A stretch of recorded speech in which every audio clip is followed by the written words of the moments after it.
this is Kate from Generate Magic, and so right now I'm making my way through this book called The 90-Day Novel, which, as the title suggests, right, is about writing a novel in 90 days, and it gives you the structure and framework to do that. And so just looking at the title alone, I would expect it to be very rigid, right, and very much about kind of, okay, this is how you do it, this is very much kind of like a traditional approach to writing where you kind of make an outline and you make a plan. But as I make my way through the book, I have learned that that's not the case at all. That repeatedly the writer talks about the importance of tapping into your subconscious. And yes, you have the structure and you have this framework, but you also make you leave a lot of room for your subconscious to do its job. And a lot of room just for like creative play, basically, and creative experimentation. And I think it's such a great metaphor for manifestation, or such a great analogy for manifestation.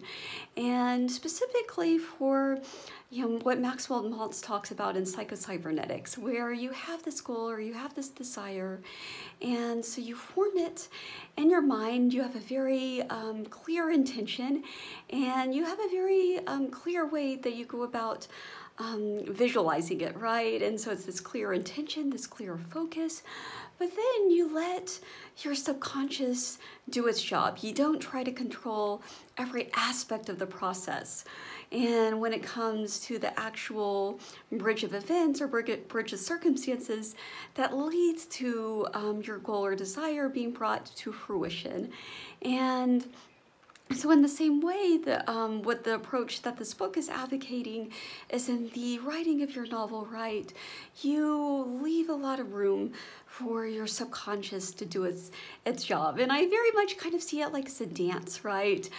Between clear intention, with a conscious mind, setting these goals, setting these directives, having the structure and this framework, but then allowing a lot of room for your subconscious, which I believe is the divine working through us, to come into play and to work its magic.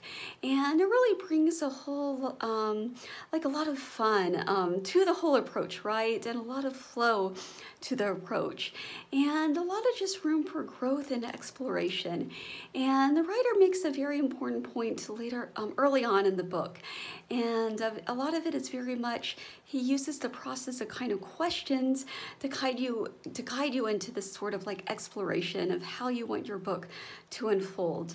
And he kind of gives an example of, maybe you kind of think off the bat, I want my book to be a romance between a banker and a bank robber. But then kind of as you think about it more and you kind of dig deeper into this idea, you begin to think, well, maybe that idea isn't so satisfying to me, and it's not something that I want to devote all of my time to. And so in this process of exploration, you kind of tease out different ideas, right?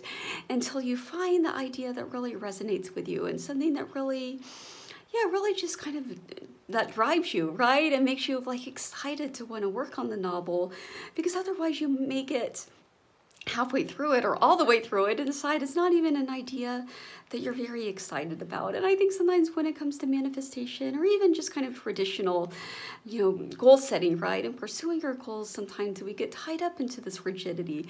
We think, oh, this is what I want, right? Like I want to be, let's just say you want to be a lawyer, and you just think, yeah, that's your goal, that's your desire, and that's just the way it is.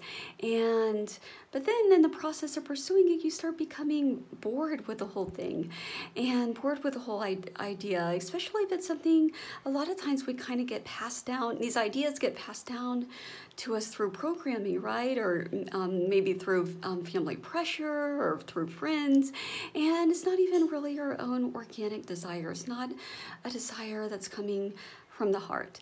And so I think it's good to kind of give ourselves this room of exploration when it comes to what desires we want to manifest. And I talked about this a few months ago in a video where I was doing one of my dance meditations, and instead of doing kind of my traditional approach where I have a scene already in mind, and then I kind of, as I'm doing my meditation, I kind of visualize the scene. In this case, I did it a little bit differently. I just kind of went into the meditation with completely open and just kind of seeing what came to me, what unfolded. And I got this whole vision of being at this really fun workshop, or not a workshop, like a festival kind of, and just seeing like these giant trampolines, and kind of like when I was a kid, I would go to the YMCA, and yeah, there would be these trampolines, there'd be like this big pool full of foam pits, or little foam cubes basically, and yeah, just this whole scene came to me, and the whole idea kind of arose to me of, oh, wouldn't it be fun to lead workshops at festivals? And before I had this idea in my mind that I wanted to host retreats, because that's what I had been to other retreats that I enjoyed, and yeah, I was kind of just under the impression, well, that's what you do. But there was a part of me, and I'm not saying, I'm still kind of open to it, you know, maybe someday in the future I will end up leading a retreat, but at the moment or currently where I stand in my life, it just didn't feel kind of like the right, something about it didn't quite sit right with me. And you know, I just thought, oh, well, it's kind of, you know, seems like a lot of responsibility. And on top of that, I just don't really like the word retreat. It's like, what are you retreating from? Whereas the word festival, it's just like, is a much better feeling. It, yeah, it just feels like festivities, right? And fun and freedom. And so immediately after I had this meditation, this goal just felt so much more aligned.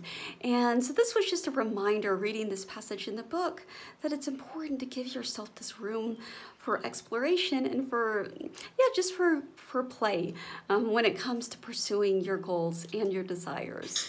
And just another powerful reminder of how much this whole thing, you know, manifestation or pursuing goals, it really all, and the creative act, and whether it's creating books or paintings or music, it really is all tied together, whether it's reality creation or artistic creation. So with that, thank you so much for watching, and have a wonderful day.